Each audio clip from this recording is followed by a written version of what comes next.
Selanjutnya kita akan membahas izhar. Jadi ini akan membahas hukum izhar saja. Nah, izhar secara artian adalah jelas. Jadi bacaan yang dibacakan izhar harus jelas. Kita kembali ke metode sebelumnya. Sebelum kita menjelaskan hukum izhar, kita menghafalkan murid dulu hukum tersebut. Cara dihafal dulu sebelum dijelaskan. Dihafal, jangan dijelaskan dulu baru menghafal, tapi dihafalkan dulu huruf-hurufnya, pengertiannya semuanya dihafalkan secara ringkas. Seperti ini contohnya, izhar apabila nun mati atau tan bertemu huruf izhar, yaitu hurufnya ada 6, yaitu hamzah, ha, ain, ghain, ha, dibaca satu harokat jelas. Itu harus dihafal dulu, harus hafal dulu. Setelah sudah hafal, anak murid secara di luar pikirannya, misalnya langsung dia mengucapkan secara spontan, maka kita akan menjelaskan hukum izhar. Nah, ketika kita menjelaskan hukum izhar, ini nanti berkaitan dengan hukum yang selanjutnya, idgham biguna, idgham bilaguna, iqlab, ikhfa, itu akan berkelanjutan. Jadi kita akan menjelaskan izhar ini, sambil menjelaskan izhar kita kaitkan ke hukum yang selanjutnya. Contoh, kita akan menjelaskan izhar. Cara pertamanya adalah nun mati. Nah, di sini nun mati. Nun mati, dia harus tahu yang mana nun mati. Apabila nun mati, ini namanya nun mati. Kita harus jelaskan sebetul-betulnya kepada siswa. Ini loh nun mati sebenarnya. Dan tanwin, ini loh kita jelaskan sama siswa atau santri. Ini loh nun tanwin. Pokoknya ada bentuk seperti ini loh tanwin. Kita harus jelaskan secara detail bahwa ini adalah tanwin dan ini nun mati. Jadi kita boleh ambil dulu yang mana, anak-anak mau menggunakan nun mati atau menggunakan tanwin dulu. Kita jelaskan, nggak boleh kita langsung jelaskan secara segaris besar, tapi secara rinci. Jadi untuk penjelasan izhar ini nantinya akan berkelanjutan ke hukum idgham, iqlab, dan ikhfa. Jadi harus jelas di izhar ini. Misalkan kita menjelaskan nun mati, kita harus betul-betul menjelaskan nun mati. Apabila nun mati, tanwin nanti ditinggal dulu. Apabila nun mati bertemu huruf izhar, pilih yang mana hurufnya. Hamzah kah, ha kah, ho kah, terserah. Anak murid boleh memilih yang mana. Ayo anak murid, pilih yang mana. Misalkan anak murid memilih hamzah.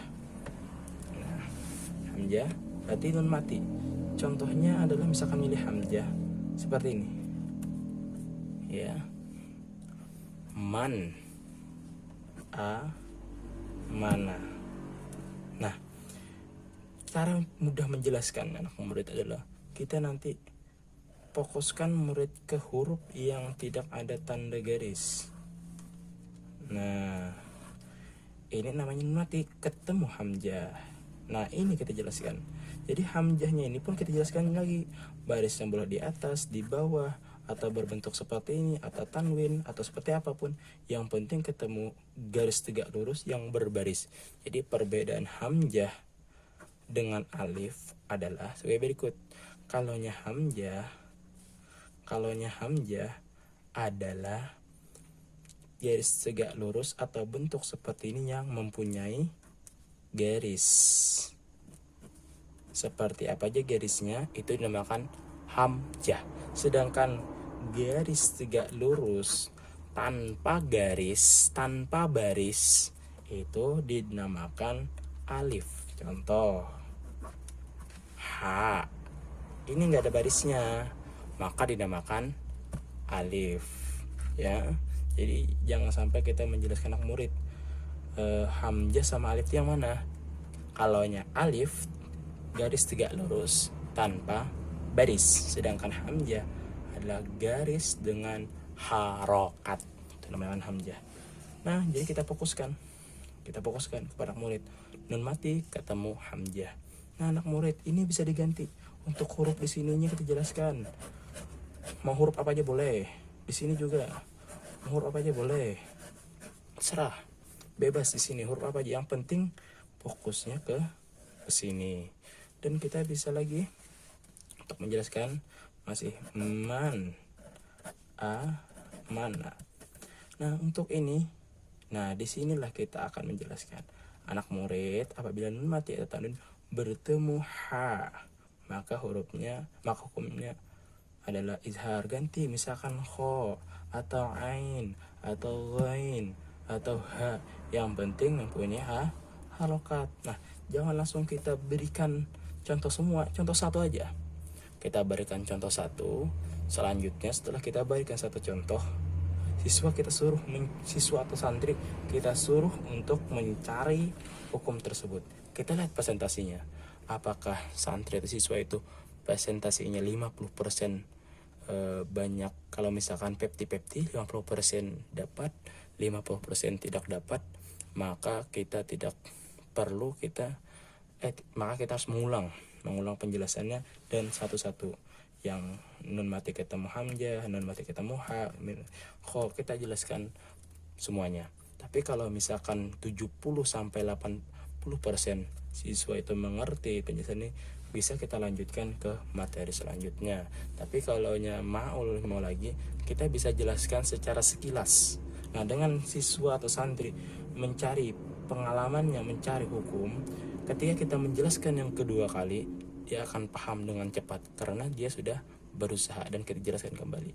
Jadi bukan penjelasan cukup sekali, tapi sebenarnya penjelasan itu 2 kali. Ya, untuk penjelasan izhar lebih rincinya sebagai berikut. Nah, di sini ya kan, ini dia akan terfokus kepada hukum tanwin. Lihat, tanwin ketemu hamzah. Nah, tanwin ini boleh berbentuk apa aja, boleh domatain, kasratain, terserah. Yang penting tanwin ketemu hamzah. Hamzahnya pun juga, hamzahnya itu terserah, mau baris di atas, di bawah boleh.